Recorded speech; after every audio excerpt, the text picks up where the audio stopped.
વલસાડ જિલ્લાના તિથલ બીચ પર મૃત જેલીફિશ માછલીઓ મળી આવી છે, જેના કારણે પર્યાવરણ પ્રેમીઓમાં ચિંતાનો વધારો જોવા મળી રહ્યો છે। અગાઉ એકવાર મોટી સંખ્યામાં મૃત જેલીફિશ માછલીઓ મળી આવી હતી અને સમગ્ર તિથલ બીચ પર ફરી એકવાર 50થી વધુ મૃત જેલીફિશ માછલીઓની બોડી મળી આવી છે।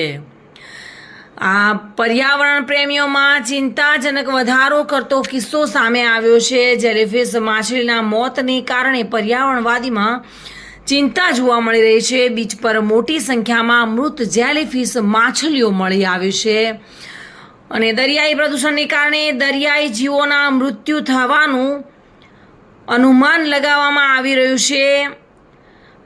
દરિયામાં પ્રદૂષણ થતું હોવાને કારણે દરિયાઈ જીવો પર ખતરો મંડરાઈ રહ્યો છે અને વારંવાર આવી ઘટનાઓ પણ બનતી હોય છે। જેલીફિશ માછલીઓના ચાહકમાં ચિંતા જોવા મળી રહી છે। ફરી એકવાર તિથલ બીચ પર 50થી વધુ જેલીફિશ માછલીઓની બોડી મળી આવી છે।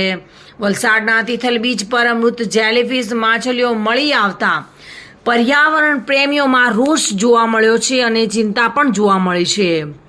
દરિયામાં પ્લાસ્ટિકને લગતી વસ્તુઓ નાખવામાં આવે છે, પ્લાસ્ટિક બોટલો નાખવામાં આવે છે, જેના કારણે દરિયામાં પ્રદૂષણ ફેલાઈ રહ્યું છે અને તે જ કારણ બતાવવામાં આવી રહ્યું છે, તે જ અનુમાન લગાવવામાં આવી રહ્યું છે કે આ જેલીફિશ માછલીઓના મોત પ્રદૂષણને કારણે થયા હોવાનું અનુમાન પણ લગાવવામાં આવી રહ્યું છે। હાલ તો આ જેલીફિશ માછલીઓના મૃતદેહ મળી આવતા પર્યાવરણ પ્રેમીઓમાં રોષ સાથે ચિંતા જોવા મળી રહી છે।